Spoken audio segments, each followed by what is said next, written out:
Welcome back to our series, Building BRF Jars, and primarily for the urban dweller who lives in a smaller space and might not have all the tools and resources. I'm your host, Marihemp Shields. I am a practicing mycologist, graduated last year after our final study. The final part of our study was to conduct a group grow project. So if you would like to graduate too, I recommend that you start your own YouTube channel, get your website going, and conduct a study with you and your friends. Do it together and graduate to mycologist. We're about to begin building our jars. We're going to be mixing up our recipe, and we're going to be putting the lids on everything. Goldie says hi. Questions, comments, remarks, post them. We encourage the questions. We answer them all. We don't always get to them the same week that they are posted. We are a very busy farm, but we want your questions and we want to be able to help. You can always reach us directly with any mycology questions or farming questions or hemp questions at cloverleaffarmbc@gmail.com. Please subscribe. We've got more content that's going to be coming up, including how to birth your jar. I believe we taught it before, but we're going to refresh that lesson this time, looking more for an urban bend and how we're going to be fruiting our jars. So follow along if you can. Subscribe. There is a bell icon that lets you be notified whenever we do post another video. If you hit that, as soon as our video is posted, they're going to let you know. So you'll be the first one on deck with the freshest information about how to grow your BRF jars in a small urban environment. So let's get going. So here's our bowl. This is where we're going to be doing our mixing. I've got my mixing spoon ready to go. I went ahead and I have 2 of these simply so that way I can keep one over in my vermiculite and then the other one in my flour that we ground up together. So let me do this. Get your pen. You've got your pen. I know by now you've got your pen. You're going to write 1 and 2. So the number 2 is what you want to write down. Parts vermiculite. And you're going to write down 1 part brown rice flour. Your water is distilled, and you're also going to have only 1. So that's your ratio. 2 vermiculite, 1 brown rice flour, and 1 water. And we're looking for a consistency.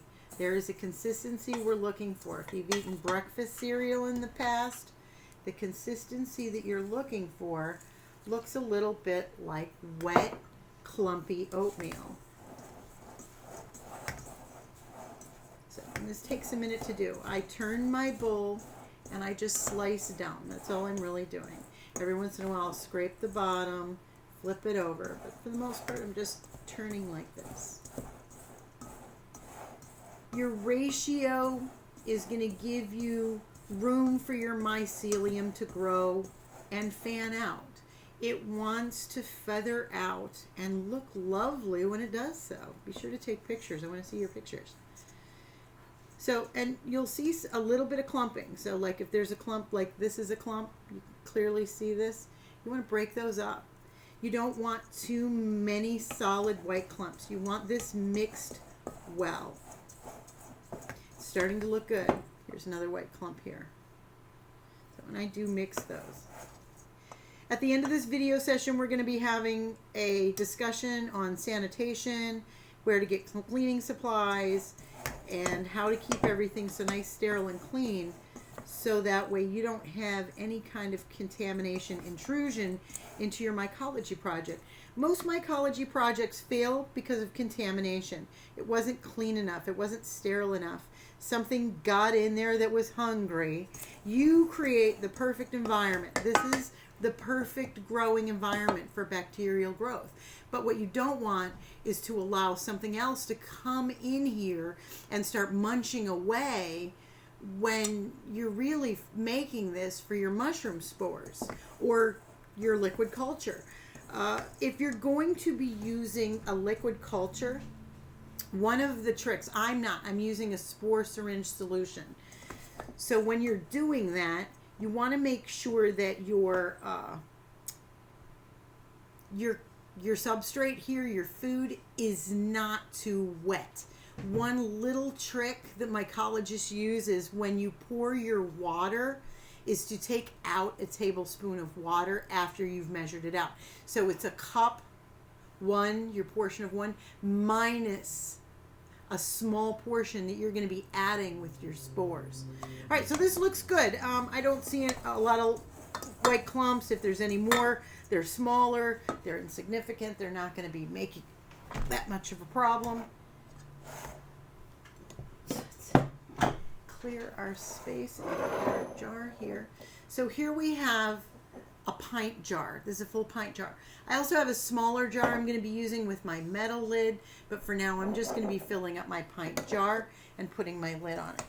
So now this is my mixing spoon. I do keep a scoop just because I'm a messy person. I am a messy person. All right, so some of the tricks when you're doing this is to let everything fall naturally. You want that natural feeling and that natural flow of the way everything's going to be settling in. We don't want to pack this down. You don't want to stick anything in it. We did experiments and we tested. And so what happens is if you allow there to be some sort of a channel here, what begins to happen is that gives a place for anything else that isn't a spore and isn't mycelium to travel. So it's like it's a contamination inroad in. We're really glad that we conducted these tests to learn and to find out that there was possible ways to introduce contamination. So I've removed the extra. I don't really have a lot of channels going in. If I see something, I'm just going to give this some gentle taps with the heel of my hand to make sure that everything looks pretty consistent there. Because the next step is going to be to cook this. So I'm going to be taking this once I've got it filled, and I'm going to be topping it off with something.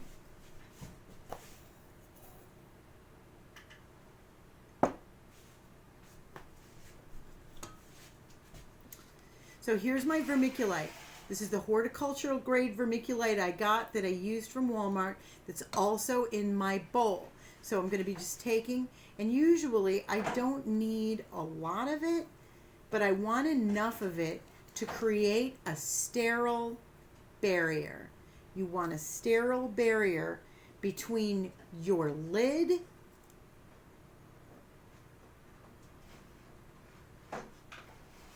and your mushroom food, your substrate, how you're getting started.